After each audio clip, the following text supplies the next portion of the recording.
Okay, do you know what the basic word order of VS? Do you know how common VSO is? I think it's like the third most common. Good job, Veronica.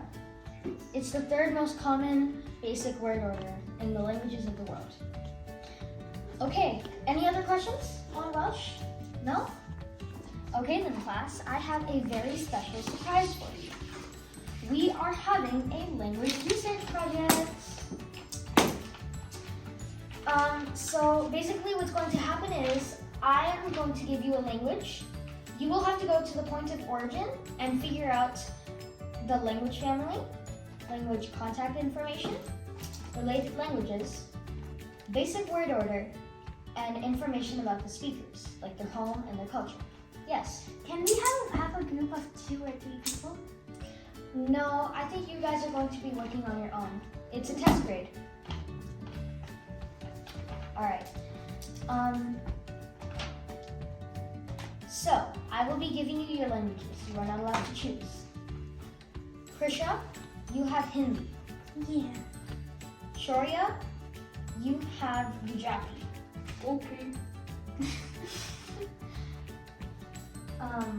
Emily, you have Spanish. Yay. Veronica, you have Welsh. Oh, out of all of the languages, I get that one, the most rarest. How come everybody gets these other languages? Well, Veronica, seeing as we just finished the entire unit on Welsh, you have lots of notes to help you. So you should do fine. Okay, and alright, time's up. Class dismissed. Hello and welcome to Wales. Hi. Hi, I'm your tourist guide, Bob. Hey, Bobby. Best friend. Okay, so today I'll be telling you about the language family, information about the speakers, and the history of Welsh. Okay, it seems like we have a really over-enthusiastic child with us.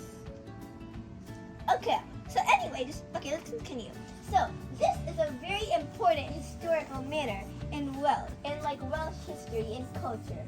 It's totally not Prisha A's house. Totally. Is this manor architecture or Welsh, whatever it is? That's not architecture, that's a fallen brick. Okay, so basically, Old Welsh was developed from Brythonic, which is a Celtic language spoken at the time of the Roman Empire, which is the 5th century. And throughout what is now England, Wales, and the southern half of Scotland. The earliest poetry dates back to the 6th century and actually comes from Strathclyde, which is southern Scotland.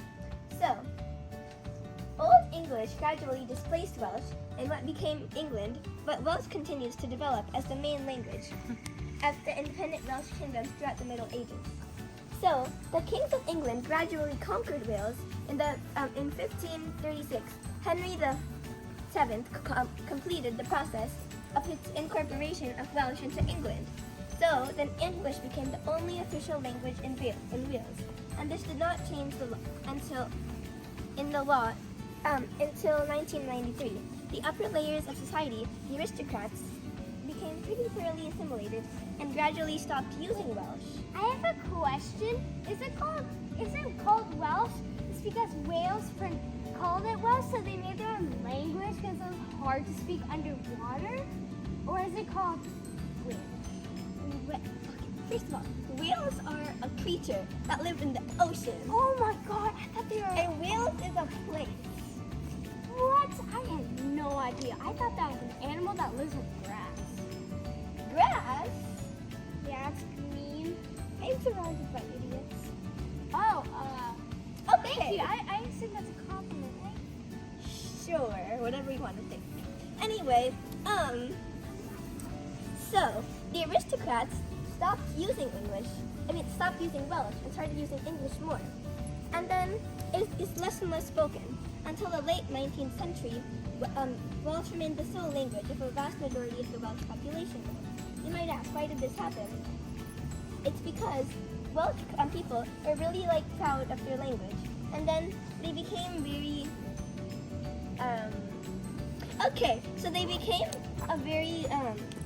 like proud of their language. A common saying in Welsh is, a nation without a language is a nation without a heart. This is all very interesting, Mr. Ball. But could you tell us more about the modern language of Welsh? Okay, sure. So, in the mid-20th century, Welsh speakers started to campaign for more linguistics rights because Welsh was less spoken, and an end to the historical marginalization of the language in so many spheres of life. Because earlier, people who spoke Welsh language family. So, Welsh came from Proto-Celtic, which became Gallo-Brythonic, then Brythonic, and then Welsh. Related languages are Pictish, Cornish, and Gaelic. Are you taking a photo of dog poop? No. Apparently, yesterday I've been web browsing. Yeah. You're taking a photo of dog poop. No. So I searched up what dog poop means, and apparently it is dog poop. And then I saw it.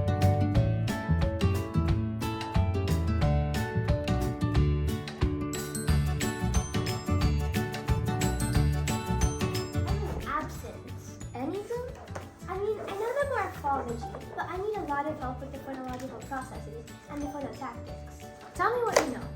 Okay, so Welsh has a great number of plural endings, including ow, eow, ion, on, en, e, and so on. And if you want to talk or write about other people, you need to change the ending after verbs. Like ast means you, singular, and odd or eel means he did something in the past. Ast means you, singular, did something in the past. And modern Welsh does not have case, just like English. Ali is a prefix meaning for the second time. Ali plus grand becomes aliland, to do again, or to do a second time. Dad as in the sense of causing a reverse effect. So dad plus grand becomes dadgland, to undo. And then, you know the verb gland for to make or to do, which can be used with a variety of prefixes. Grand mutates to land when you stick a prefix onto it. And that's about it. Alright, well, you are missing everything about phonological processes and phonotactics. But first, we started with history. Because of their different roots, Welsh and English have basic differences related to vocab and grammar. Years of cultural exchange have filled English and Welsh with words borrowed from each other and gave origin to mixtures of Welsh and English, used every day by code-switching Wales natives. Welsh can be an easier language to learn than English because it's more straightforward phonologically. But the greatest challenge posed to learners outside the UK is probably environment. Like, it'd be easier to learn Welsh if you're surrounded by Welsh-speaking people. Welsh is the most spoken minority language in the United Kingdom, but its importance shouldn't be exaggerated. Welsh translation services aren't as common as those for major languages, but it's just as necessary, whether for academics, a writer, Welsh set, or a business. Welsh is really, really important, even if it's minor. It evolved from Brythonic, the main language spoken in Wales, English in southern Scotland, when the Romans invaded in 43 AD. So most Welsh groups come from Brythonic, basically. Now, a couple of phonological rules. Rule number 1. The stress is always on the penultimate syllable. Penultimate means second to last. So the stress will always be on the second to last syllable, no matter how many syllables there are in a word. That's interesting. Rule number 2. No silent letters. No matter what word it is, even if it's that really, really cool long word that we'll show you at the end of this video, there will be no silent letters. Rule number 3. The Welsh IPA is very, very similar to the English IPA. It has vowels, consonants, and diphthongs. Of course the IPA is the same, but the set of sounds in the IPA is what changes. And that brings us to phonological processes. There are 3: nasal, soft, and aspirate. Nasal is when any sound in front of a nasal consonant changes to an alveolar plosive. Soft, whenever sharp G like giraffe, Or like in the word guerrand, as I mentioned earlier. guerrand, it'll change to G as in jam. The J sound. It becomes softer when in front of a vowel. Aspirate means heavy breathing, like the puff, puff, puff of a train. Alright? Well, I think you have everything. Yeah, thank you. That helped a lot. You're welcome. Bye. See you later. It's VSO. Verb, subject, object. Narcissa. Oh, anyway, I also learned about the morphology. Narcissa. It's not my fault, you stupid. Anyway, Narcissa. That's rude. anyway, I also learned about like the phonotactic rules. That was like very interesting. I also got so many pictures of knowledge. I'll show you. My camera. Wait, phono. Oh yeah, I also dropped it. It's phonological rules. At least get the words right. Anyway, Okay. did you learn anything about history? I learned it was called Welsh. It's Welsh, and it's spoken in Wales. Oh, that's very interesting. It's 44% Christian. It's technically in the UK, but they have their own flag and they consider themselves independent. That is very interesting. I didn't learn about that. That was very cool. They also pride themselves on their language because they think it's very important. Interesting.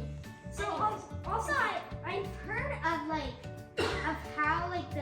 how they're spoken. Apparently it's very similar to some language, I think. And I don't know. It's That's really all I've similar heard. to Pictish, Cornish, Gaelic, and Breton. It's in the Proto-Celtic language family. It comes from Proto-Celtic and Gallo-Brittonic, Brittonic, and then it's Welsh. Cool. That is very proud of you. amazing. I hope you didn't know. I am very excited. I really am very happy I went there. Alright.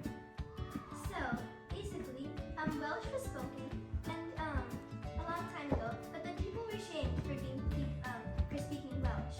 So then it became less and less common. But then now it's becoming more common, and people actually pride themselves on being able to speak Welsh. That is so cool. And now tell me that she's your favorite child. You both are